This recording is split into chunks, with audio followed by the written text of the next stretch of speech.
cómo se hace de los recursos políticos para estar al frente de la Unión Soviética.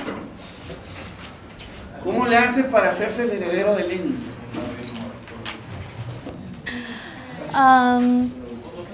Pues viendo que había como alianzas dentro del partido y aprovecha esas tensiones entre cada uno para ponerlos en su contra y que se deshagan.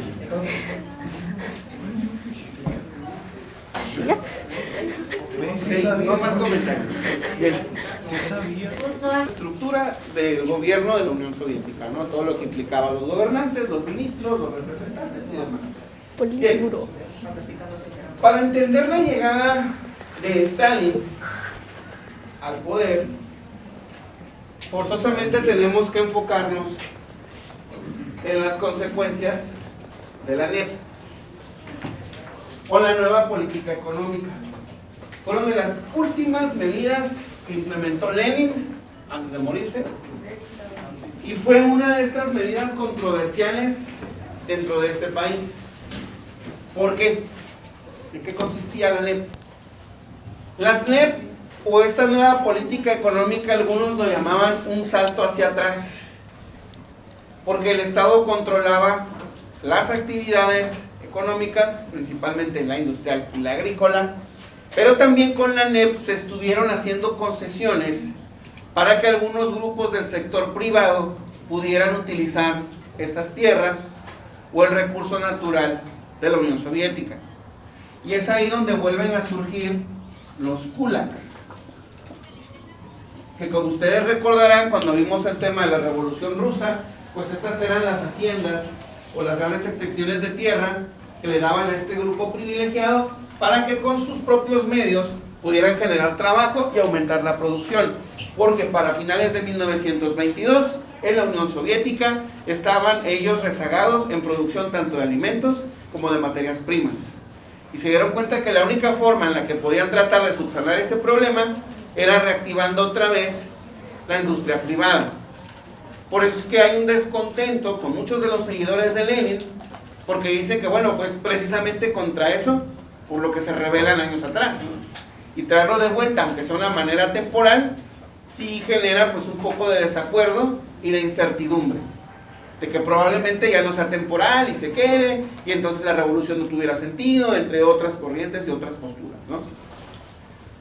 Entonces, a la muerte de Lenin, queda el sucesor por excelencia, que era Trotsky. Pero ¿por qué no termina gobernando Trotsky?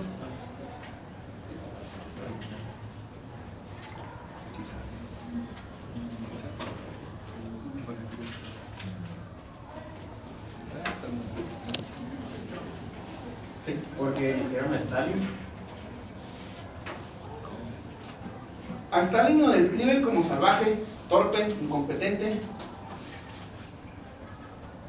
¿Y por qué terminaría favorecido en lugar de Trotsky, que era todo lo contrario, ¿no? Sí, y Ríos. Ahora iba a decir que por los votos de los partidarios de Stalin, pero no sé exactamente por qué lo elegirían a él, Un poco antes de eso, estamos buscando la... Trotsky era llamado la mediocridad más eminente del partido. Supongo que no llamaba la atención. Ok, en el caso de Trotsky, sabía, pero era muy arrogante. A veces era muy condescendiente con la oposición y no les caía bien. No había una simpatía hacia Trotsky porque era una persona, para ellos, nefasta. Poniéndolo en contextos burdos y simples, pues era mamón. Y a la gente no le gustaba y no le parecía que quien dirigiera el partido tuviera esas posturas tan arrogantes, tan a veces hasta como que los insultaba, y preferían orientarse hacia otros miembros del Politburo. Y dentro de estos grupos del Politburo figuraba la imagen de Bukharin, que él tenía un poco más a la derecha y estaba de acuerdo con la NEP. Entonces se da este debate entre ellos dos, Y mientras ellos discuten por ver quién será el sucesor, Stalin aprovecha su posición de privilegio porque en esos años él era el secretario del Partido Comunista. Y entonces él podía cargar los dados a su favor porque comenzaban a afiliar personas afines a él. Poniendo un ejemplo, si quisiéramos hacer una elección de jefe de grupo y vamos a decir que el alumno número 23, por no ponerle nombre a nadie en este caso, quisiera hacerse del cargo de jefe de grupo, pues obviamente van a anotar en la lista estudiantes que vayan a votar por él, pero que no sean del salón, ¿no? Que de repente aparecen aquí inscritos y entonces él ya puede ganar. Y es lo mismo que se hace en este caso, ¿no? Stalin comienza a afiliar personas que vayan a darle el apoyo para que entonces se pueda colar en este proceso de quién va a ser el sucesor de Lenin, ¿no? Aunque ya había dicho Lenin que Stalin era un error. Entonces aprovecha esta división para hacerse de ese cargo. Y entonces así es como llega y se cuela en el poder. Hasta aquí. ¿Preguntas? ¿No? Eso de afiliar a la gente, ¿a qué se refiere? Por ejemplo, él como el secretario del partido podía designar quiénes eran los nuevos miembros y ponerlos en cargos donde ellos pudieran votar. Entonces de esa manera él iba integrando al partido personas leales a él para que en las elecciones terminara ganando él. También hacen aquí los partidos políticos. Desarrollen el ejemplo. O sea, si pues meten a sus familiares así todo aquí para que les den, o sea, no sé cómo se dice, pero como pues, dinero pues, para que les paguen a ellos, aunque no hagan nada, hagan el trabajo normal, sin hacer nada pues. Los depotes, ¿no? No sé cómo se dice. Recuerden, sí. ¿Puedes recordar el origen de Trotsky había sido el responsable de organizar los batallones rojos en la guerra civil. Trotsky fue el que movió a la gente para que la lucha del bando bolchevique tuviera éxito. Y también dominaba la corriente marxista. Pero no, era arrogante en ese puesto. Por eso le faltaba ese extra para llegar al poder. Recuerden que también esto, una parte la juega el carisma, ¿no? Si tenemos un político que es muy técnico, pero el carisma lo tiene hasta el suelo, difícilmente, ¿no? Y si tenemos un Peña Nieto, pues es todo lo opuesto, ¿no? Tiene todo el carisma y carece de lo demás, ¿no? Pero ganan porque le caen bien a la gente. Entonces, de esta forma llegamos al grado de que Stalin toma las riendas de la Unión Soviética y tiene que enfrentar los problemas económicos y los problemas políticos, ¿no? Para no desviarnos tanto, ¿cuáles eran los problemas económicos que se vivían en la Unión Soviética en aquellos años? Tenían problemas con la industria y estaban desactualizados a comparación de las otras potencias.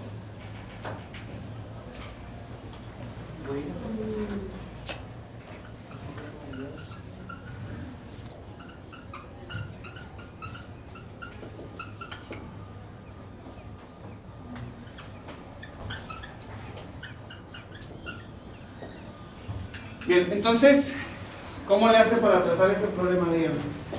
Para eso no sé. Ah, bueno, pero a ver, dígame lo que... Que estaban teniendo problemas con la agricultura y no podían ni mantener a su pueblo ni exportar ni importar productos. Bien, específicamente en el área agrícola. Ahora sí, ¿cuáles van a ser las opciones o cuál va a ser el método implementado para salir de ese problema económico? Empiezo allá, de ahí va Solís y Ríos. Los planes quinquenales. El plan eran dos. Se concentraban primero en la industria pesada y no sé, eso me siento Sin comentarios. Se construyeron cientos de fábricas y muchas de ellas en nuevas poblaciones al este de los montes rurales donde estarían más a salvo de comunicación.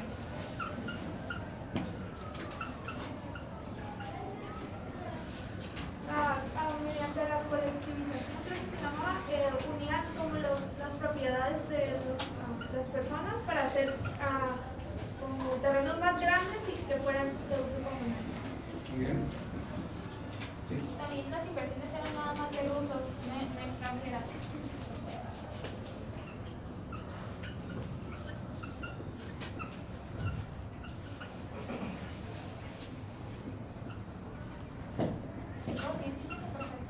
Adelante. En las fábricas adoptaron los antiguos métodos capitalistas de trabajo a destaque y tarifas pagadas diferentes para obreros expertos e inexpertos con objeto de estimular la producción. ¿Trabajo es a destajo o es Destajo. También se les daban medallas. Era eso como... incentivos, ¿no? Sí, para que sigan haciendo. Profe, Manuel. eso de las medallas no iba relacionado con lo de que les hacía creer que eran importantes cuando realmente no. ¿Y qué pasó? ¿Sofía? Sí, es eso.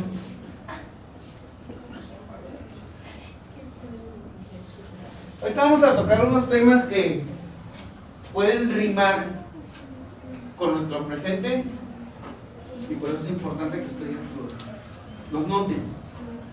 Al final aquí el beneficio es para ustedes. Si ya trabajan, lo van a entender más fácil.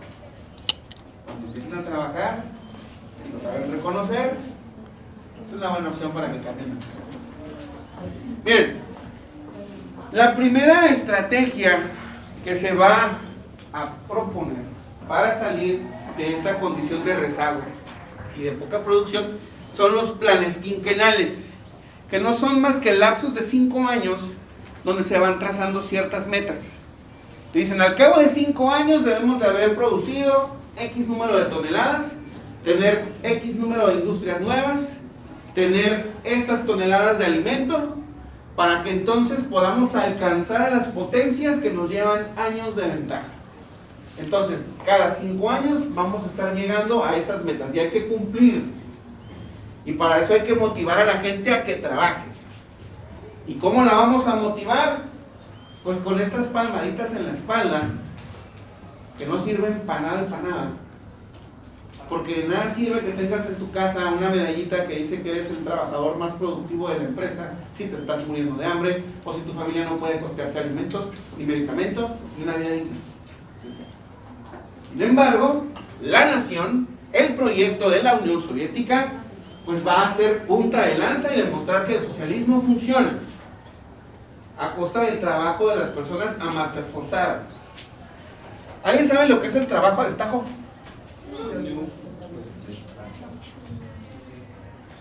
Pero sí saben lo que es cuando a alguien le dicen, es tu hora de salida, nos vamos a quedar horas extras, pero te vamos a dar pizza. El trabajo a destajo consiste en que una persona trabaja una jornada más larga por la que ha sido contratada y no se le paga nada extra. ¿Sí? Entonces, eso es lo que van a aplicar en muchas empresas, en muchas fábricas, para ser exactos. Y ustedes saben que el trabajo en las fábricas es muy cansado. Si hoy, que tenemos maquinaria más eficiente, es cansado, en aquellos años estaba peor. Pero de nuevo, estamos tratando de alcanzar las metas. Y entonces estamos todos trabajando en conjunto para sacar adelante este proyecto. Aguántense. ¿Se van a beneficiar de ustedes? No. ¿Quiénes son los que se están beneficiando de todo ese producto? La élite, el grupo cercano al gobierno, las familias que están ahí metidas, ¿no? De Stalin, su círculo pequeño y alguno que otro terrateniente, pero el resto del pueblo, no. Y por eso cuando usan el discurso romántico de no, una sociedad igualitaria, sí, están en esa igualdad de condición, pero de pobreza y con unos servicios deficientes y muriéndose de hambre, pero mientras la élite política está muy bien.